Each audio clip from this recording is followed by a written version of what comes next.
we've been doing and keep getting what we've been getting. That's what I'm certain of. And so it's time for us to say, wait a minute, we ought to not stay here. We ought not stay here. We need to get up and do something. And so I'm glad that we're here today, but only because we have started to do something about it. Did Commissioner Morath lay out how these board managers would help bring HISD No, he back to where didn't. he thinks they should be? Not in specifics. That's not what he did today. Can you talk about what he did do and what he talked about? Well, he just talked about getting it started. They're doing the letter today to HSD, saying to them that they intend to take it over, that by June 1, we anticipate that will happen. And did he give like a justification of why this is happening? Yes. Can you talk about that? Well, you go back and you start with 2015 law, the House Bill 1842, and the amendment I put on there that said if a school district lets one campus fail for 5 consecutive school years, the district could come in, the TEA could come in and take over the district. Now, I never thought that would happen. I never thought today would come because I always figured that they would fix schools. But there are a number of districts, school districts in Texas, that did fix their schools.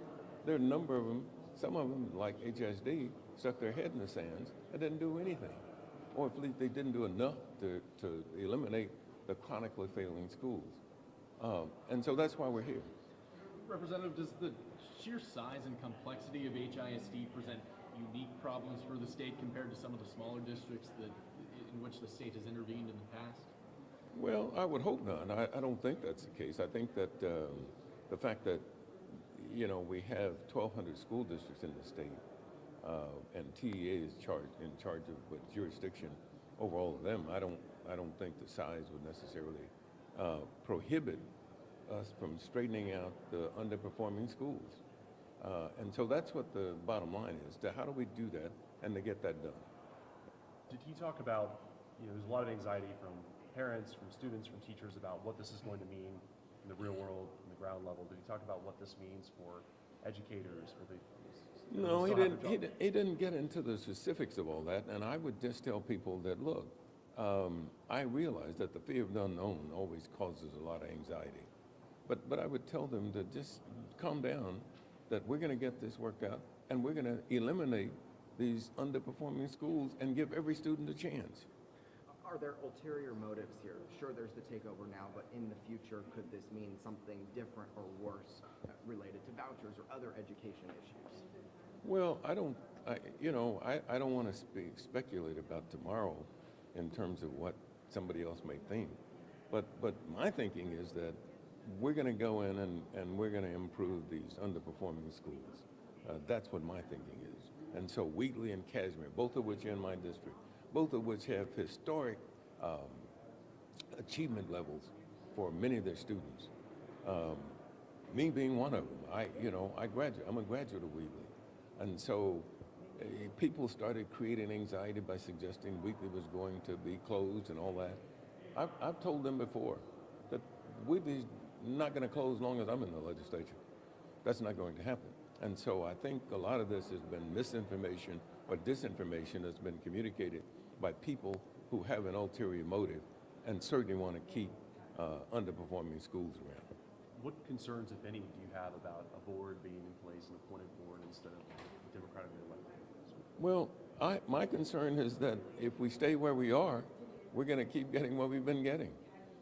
That's what my concern is. I told somebody today, they asked me how could it be any better? Why do I expect it to be any better? I said, look, I was watching a movie the other night on slavery, and the guy, one of the slaves, went in to wake a guy up to tell him, come on, let's go. He said, well, where are we going? He said, well, we're going to freedom. And he said, well, how do we know that's going to be better? That's where we are in this situation too. There are a lot of people saying, how do we know it's going to be better? God help us if we don't get better. But I know we've got to start somewhere, and today is the place we start. Thank you. All right? Thank you. Thanks.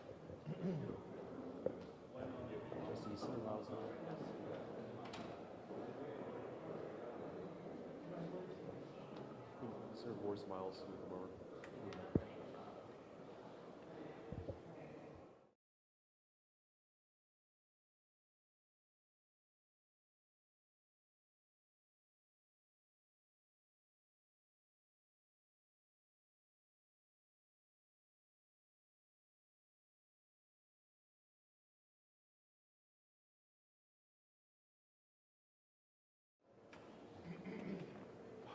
How are you feeling right now? What's going through your mind? It's a dark day. It's a dark day for Houstonians. It's a dark day for our kids. It's a dark day for Texas because, you know, when you take a school district like the size of Houston School District, there could be no stopping. I mean, whose school district is going to be next? We showed inside that our test scores have improved. So I'm just wondering what school is going to be next, because I see this as something that's going to catch on across the country, as long as the Republican Party has the power. So it concerns me. It really concerns me. Can you describe the mood in that room, the vibe was like, and what was said by the commissioner, by lawmakers? He moved the meeting along pretty quickly and pretty precise. And this is how it's going to be. And, this is what I got to do. And made it very clear to us that if we were able to get the bill passed, which, you know, in the environment in this building now, that's going to be an uphill battle. And even if we do get it, we're not sure if we get the bill passed in the House and the Senate, I'm not sure the governor won't veto it. So, I mean, we got our backs up against the wall. But I can assure you the people of Texas are resilient. We're going to continue to fight. Our Congresswoman, Sheila Jackson Lee, was in there, as you saw, and I think she's going to be filing something with the Justice Department in Washington, D.C., with their education section. Look, it was also said by Commissioner Morath himself that there's never been a takeover of a school district this size in Texas. So you're going to use your largest school in the state of Texas as a guinea pig. And quite honestly, we're not even in. We're going back. You're punishing us for something from the past. You know, it's almost like your son fails his first semester. You get him a tutor in the interim, and you know you work with him yourself, and he comes back in the spring semester, knocks it out the park. But yet you still go back and punish him for that first semester he served. That's what's going on here. It makes no sense. There's other means and other interests behind this, because you just don't close down your largest school district in the state of Texas when you really don't have to. What do you think those interests are? You know, I've heard so much, man. You know, I've got my own thoughts. You know, anytime you're bringing in, you're moving districts and mixing them with charter schools, as I understand, which may be happening. It's a money exchange. Somebody's going to make some money, some big money somewhere. It's going to change the dynamics of our communities. They're not thinking this through completely, because they're going to need more than just the staff that's already there on these campuses to run these campuses. Because you're gonna have uproar, you're gonna have unions. We're thinking we're gonna have unions that's not gonna want to work for them. So it's gonna cost the state of Texas some money, and they're gonna want to replenish it some kind of way. If you understand what I'm saying. And then, you know, a lot of this could be property grabs of the inner city. You know, there's so many different things can go. Charter school contracts, the vouchers. So I can't just pin down one. I can tell you it's going to deteriorate our communities as we know them today. You mentioned the bill, I believe it was SB 1862, filed with Senators Alvarado and Whitmire, the one giving TEA more options on takeovers. Yeah, changing the words from what other options are there to try to reverse this? Because my understanding is that bill would be too late even if it passed for HISD. But are there anything you can do? It won't be too late for HISD. You don't, okay. We just went through a timeline. And it won't be too late. As he said, if we can get it passed, then that changes his whole plan. He's got to pivot. He's got to do something different. the chances and the likelihood of it getting passed in this environment, that's the slim part. And the chances of the governor did not veto it, that's the problems we got. Did he talk about the makeup of these board who will be taking? Yeah, he shot us that, you know, he wants it to be people from the neighborhood. He wants our input, you know, and that, you know, he wants to make the right decisions. And we've been there before on that, when he put those other people inside schools. Look, in Texas, you know, are y'all all familiar with the Kinder report? The Kinder report has said that there is no positive of anything, no positive when you take over a school, especially the size of the school of HISD. Okay? It's just that simple. He's got maps in there that show some successful school takeovers, but they're schools that are 2,000 students, you know, 4,000 or 5,000 students. We're talking about 200 and some thousand students that we're dealing with. Not even talking about the faculty and staff and administrators and maintenance. So I don't know if they thought this out completely. Thank you, Senator. Appreciate your time. Jacob, yeah, we'd love to talk to Senator. This is Senator Carol Alvarado, Democrat from Houston. Hi. Hi, how are you? Good, thank you. Senator, just your reaction to what you heard in there. Well, I think what they're proposing is going to send some big. Good morning again, everybody. I'm Ron Trevino. And I'm Sherman Chow. We are breaking into programming as we continue our coverage after learning that the Texas Education Agency is officially moving forward with its takeover of the Houston Independent School District. We were all expecting this, and we're giving you the very latest, and this is what we know so far. Our reporter Adam Bennett is in Austin right now, where Houston area lawmakers just finished a meeting with the Texas Education Agency Chairman Mike Morath to learn more about the takeover plan. This is video just into our newsroom of that meeting as it happened. Yeah, again, the lawmakers meeting with the TEA Commissioner. Let's listen in. So I think folks back home have already been in limbo with confusion, not understanding where they stand. I think it's going to add to that confusion.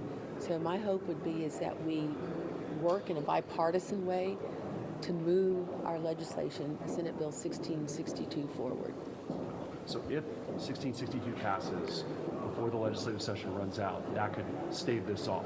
It could, absolutely it could. It would be his discretion. There are many other things he could do. As you know, the overall grade of HISD is a B.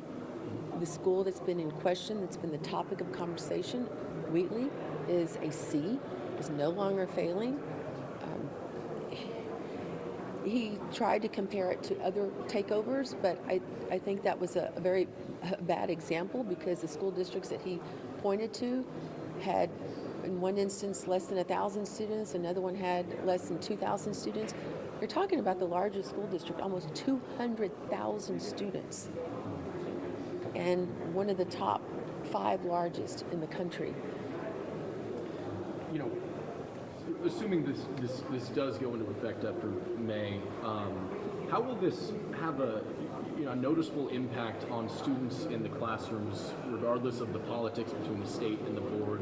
What does this mean for education in HISD? Well, that's yet to be seen. We don't know because we've never seen a takeover of this magnitude. We're always concerned about the kids. That's our priority, to make sure that they're in an environment where they can reach their full potential. Also concerned for the teachers and the folks who are not sure who they're answering to. Is it the board of managers? Is it the trustees that the people elected? So there's still a lot that has to be discussed, debated in this process. Does this Okay, we've been listening live to Representative Carol Alvarado from the Houston area. She's introduced a bill to stop what is happening right now, the TEA takeover over HISD. All righty. Adam Bennett speaking to other lawmakers as well. Earlier, he spoke with Ron Reynolds, who's been very vocal about this situation. Let's hear his response this morning. We hope that we can get this legislation passed to change the course before June 1st, when a board of managers would take effect. A board of managers could come in, they're only accountable to TEA, they're not accountable to the community, there's no real accountability to the parents, the students, and other stakeholders, so we're disappointed. I wish we could change the law that a lot of these kids got convicted under who made bad choices because we didn't educate them. That's the law we ought to be changing. Because at the final analysis, the question is, what do we do for our children's future? And what do we do for their children's future? We do nothing. We've done nothing. And what this is about is changing the outcome for thousands and thousands of kids, particularly those in Northeast Houston. Harold Dutton authoring the amendment that paved the way to make this takeover possible. Our Ugochi Iloka joining us now live from outside of HISD headquarters with more on all of this. Ugochi.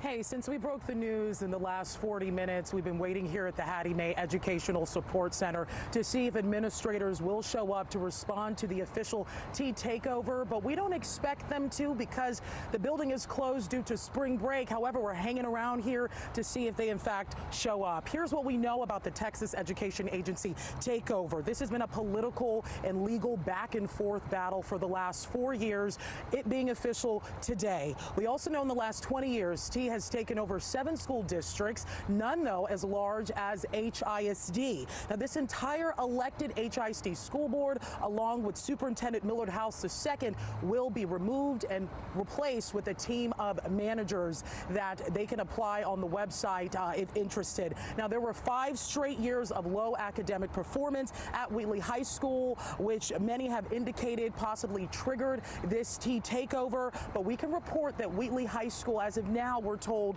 will not be closed. So there were a lot of rumors circulating about that. So as of today, we're reporting that it should not be shut down. Finally, HISD will remain open, will be able to function as usual, business as usual, until the end of the school year. That official takeover will not happen immediately. We're told it could happen in June. So we're watching that for you all. As soon as we get the latest out here, more details, we'll update you. Reporting live in Northwest Houston, Ugochi Iloka, KHAU 11 News.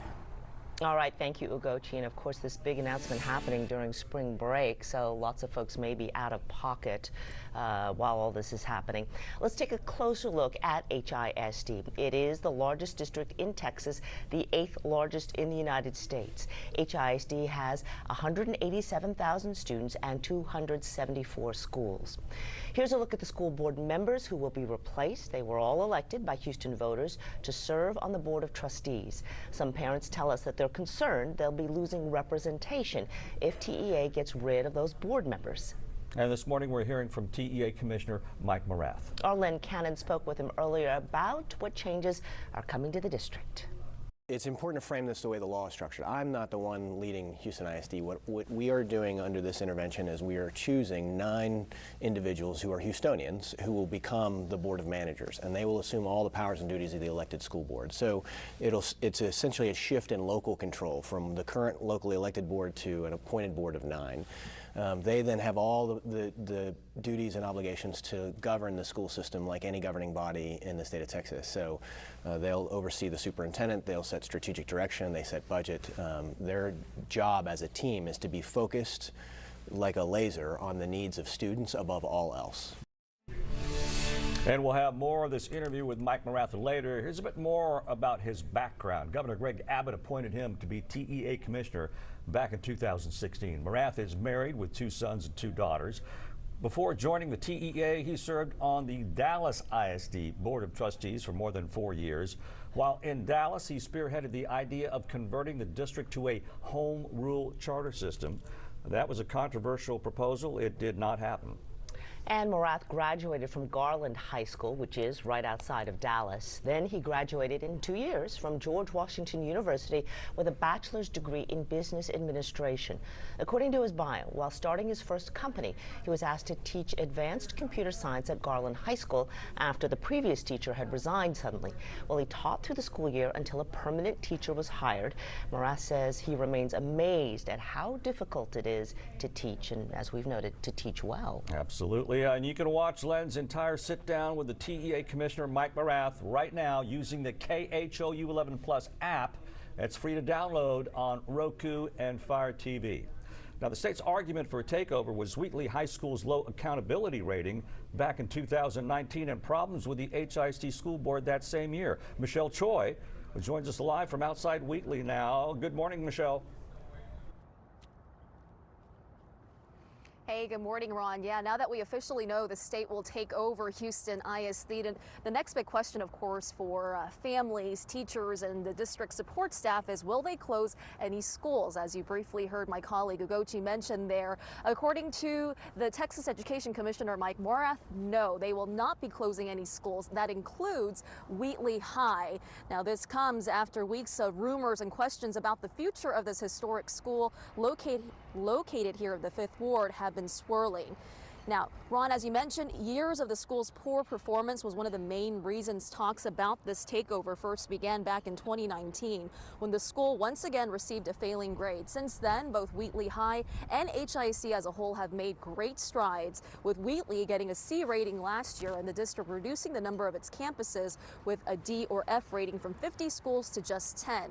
Keep in mind there are nearly 200,000 students in HISD, so today's decision obviously impacting thousands of families. Again, the TEA Commissioner saying that they will not be closing any HISD schools, including Wheatley. Now, coming up at noon, obviously there have been a lot of talk about this takeover, a lot of people opposed to it, but then there are people who say that they are rejoicing today's decision, including an alum that went to Wheatley High. You'll hear more from him coming up at noon. Back to you. Choi live at Wheatley High, which will stay open. Now, here's what the replacement will look like on the board. Under TEA law, under Texas law, the TEA Commissioner may appoint a monitor, conservator, a management team, or board of directors after a takeover. A board of managers exercises the powers and duties of the board of trustees. And as far as who's paying the board of managers, well, that comes out of the school district's budget. That's $85 per hour. They also get paid to travel, $43.50 per hour for trips that exceed 1 hour each way. Here are the requirements to be considered for the Board of Managers. They must be a Texas resident with a degree from an accredited four-year college or university, must have experience working with school boards and administration. The managers should have 10 years of relevant experience in any of the specific areas they selected on their application, and at least one of those years had to have been recent. We heard Morath also say that they would be Houstonians. All right, this is just the beginning of what could be a very, very long process. You can find our complete coverage on KHOU.com. We'll also have live team coverage on 11 News at noon. All right, back to our regularly scheduled programming now.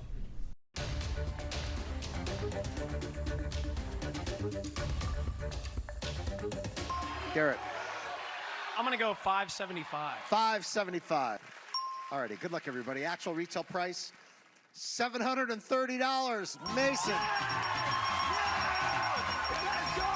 They then forced HISD, us, I was on the district, I was on the board when that happened, forced us to take over North Forest, told us they were going to give us $150 million, didn't give us the $150 million.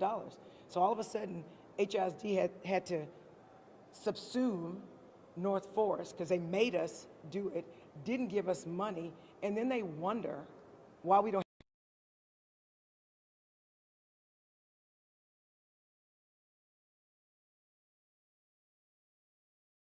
already are struggling. With Robin Hood, you're taking all of our money, and basically it's welfare for rural areas. That's just the truth. They get more money because they don't, let me say this, they don't have a tax base in rural areas, so they take our money, and then you give us other schools that are already decimated, that are an F, North Forest, and then you expect us to do a lot with nothing.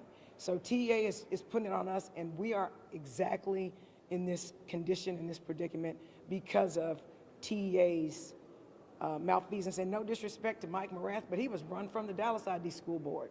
He just was, right? And then he ends up being over TEA. So they're politicizing kids, and to the parents and to the students and to the employees of HISD, I'm gonna pray for us. I'm afraid for them. I'm afraid for them. I have no faith that TEA knows what it's doing. I think you look at what people do in the past to determine what they do in the future, and they have had no success. Apart from that, HISD is the largest school district in Texas, and they are the 7th largest school district in the United States. So you don't just take over and put a board of managers. You got to pay teachers, pay the workers, pay the bus drivers, hire the teachers, educate the kids, and do all these things. TEA is screwing up education in Texas. So they're going to come and fix us? Yeah, right. So yeah, I would be upset. I'm thankful that my son is not school age. Thank you. Thank you. Thank you. Congresswoman? Congresswoman Sheila Jackson Lee, Democrat, 18th District.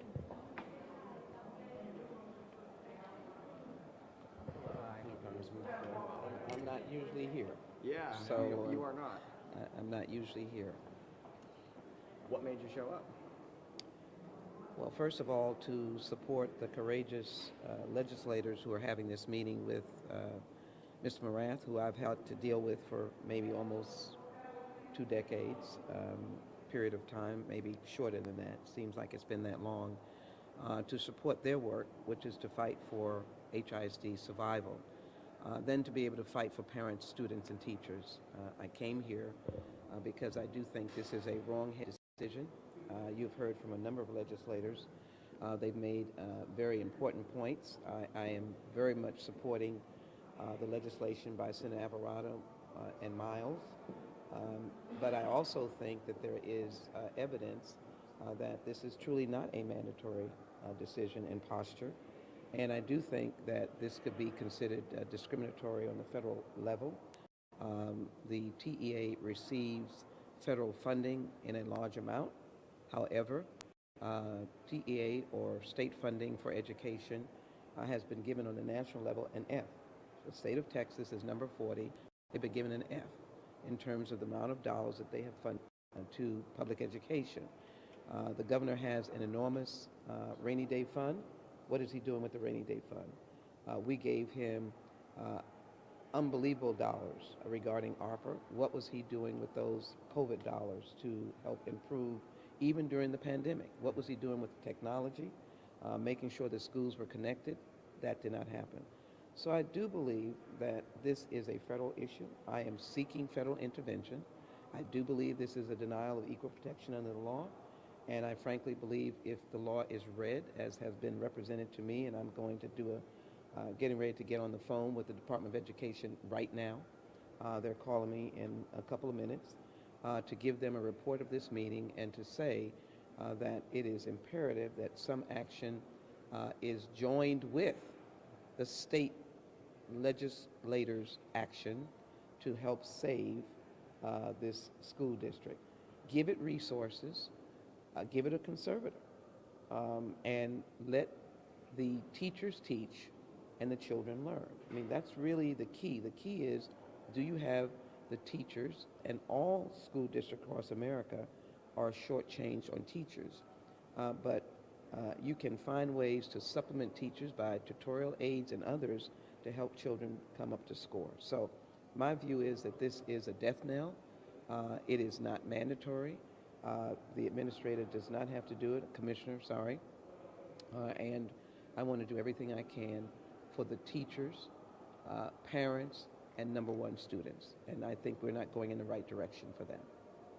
And essentially the federal government might be able to come in and stop the takeover? I am hoping that there will be some response from the federal government. I cannot predict what it will be, but I do think, based upon the analysis that the federal government makes of whether or not these are discriminatory practices, they can indicate that they want to investigate to determine whether it is. The majority school district is majority minority, though it's a very diverse school district with Anglo, Asian, Southeast Asian, Asian Pacific, Hispanic, and African American, and others. and the teachers are diverse.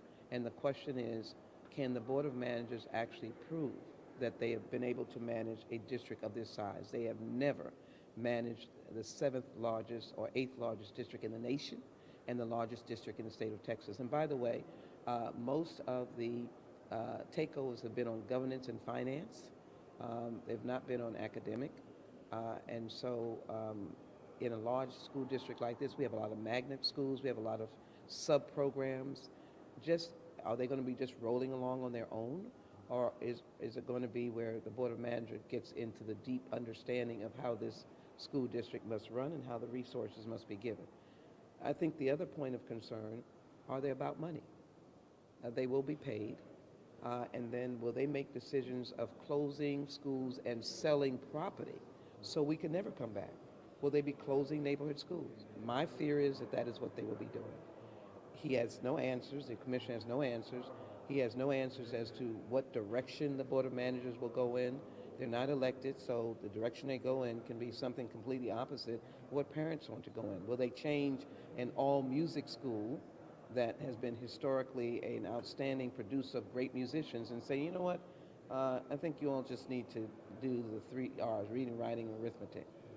No one knows, because you have no way to petition that situation. Congressman, we've been hearing rumblings about a possible takeover for a couple weeks now. Can you talk about why you waited until today to reach out to the federal government, just the timing of that call? Oh, you're absolutely wrong.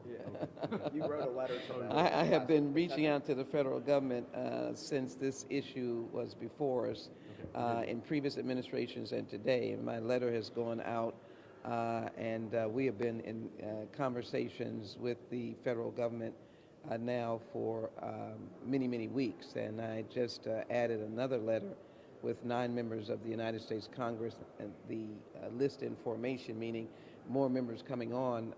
Many members basically outraged that this is an attack on public school education across America. That's what we want the Biden administration to see. I think it is. I think if so goes Texas, it impacts negatively on other public school systems across this country. I am an advocate and supporter for public school. It is a lifeline of the future of our children and of America. When you think of the Statue of Liberty and people, centuries have come, they've come because they recognize there is opportunity. What gives opportunity?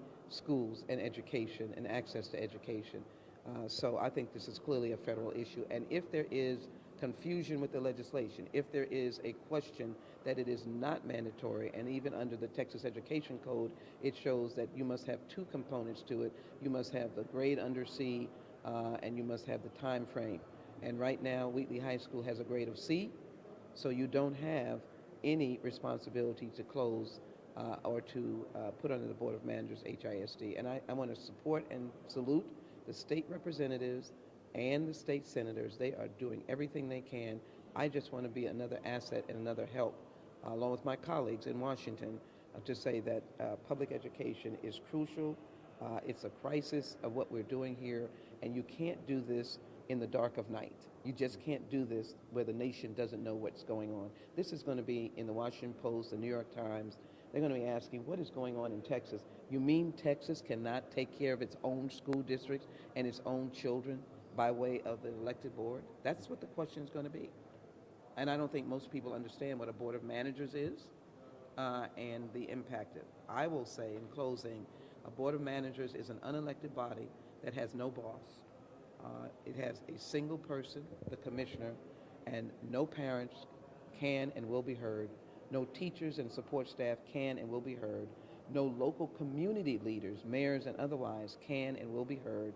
And certainly no students can and will be heard. That's where we are. And I think we should realize that the students from HISD have gone to TSU, go TSU today. They've gone to University of Houston, go Cougars. Those students have come out of HISD, and they're now both excelling academically and athletically. Those are good students. There's no need to take them over with a Board of Managers. Thank you. Thank you, Congresswoman. Appreciate the clarification, obviously. That's all right. Thank you. The letter is shipping online.